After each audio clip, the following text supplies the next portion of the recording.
Hello বন্ধুরা, ললিতা কিচেনে সবাইকে স্বাগত জানিয়ে আজকে রান্না করব পটল পাসিন্দা।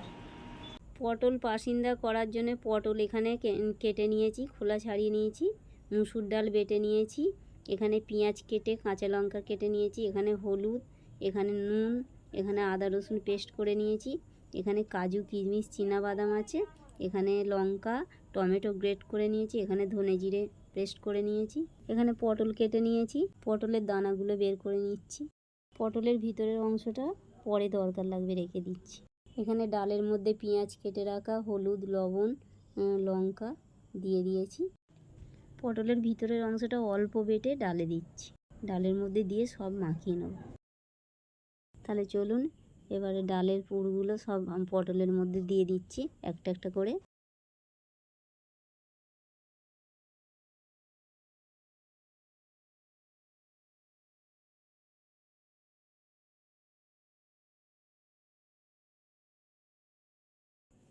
কড়াই তেল দিয়ে দিয়েছি, তেল গরম হয়ে গেছে, পটলগুলোকে ভেজে নেব। পটলগুলো ভাজা হোক, আমি এদিকে শিলে বাদাম কাজু কিশমিশ বেটে নিচ্ছি। পটলগুলো লাল লাল করে ভাজা হয়ে গেছে, পটলগুলোকে তুলে নেব। তেজপাতা, জিরে, সর্ষে ফোড়ন দিয়ে দিয়েছি, কেটে রাখা পেঁয়াজ কাঁচা লঙ্কা দিয়ে দিচ্ছি।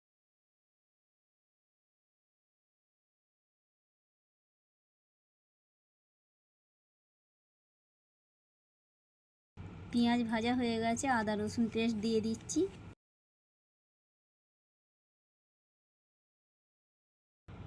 ধনে জিরে বাটা দিয়ে দিচ্ছি, লঙ্কা গুঁড়ো দিয়ে দিচ্ছি, হলুদ গুঁড়ো দিয়ে দিচ্ছি, লবণ দিয়ে দিচ্ছি, গ্রেট করে রাখা টমেটো দিয়ে দিচ্ছি, কাজু কিশমিশ বাদাম টক দইয়ের সঙ্গে মিক্স করে কড়াতে দিয়ে দিচ্ছি।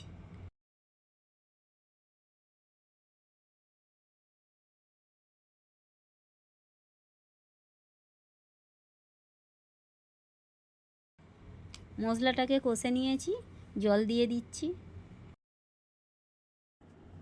কিছুক্ষণ ফোটার পরে পটলগুলোকে কড়াই দিয়ে দিচ্ছি।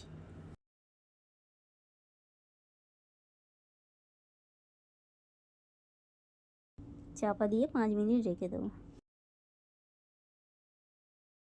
5 মিনিট হয়ে গেছে বন্ধুরা, এই দেখতেই পাচ্ছেন একটু ঝোল ঝোল থাক, এটা টেনে নেবে, ডাল আছে। ওপর দিয়ে ধনে পাতা ছড়িয়ে দিচ্ছি, গরম মশলা দিয়ে দিচ্ছি টেস্ট একটু ভালো হওয়ার জন্য। ভিডিওটা ভালো লাগলে শেয়ার করে দেবেন।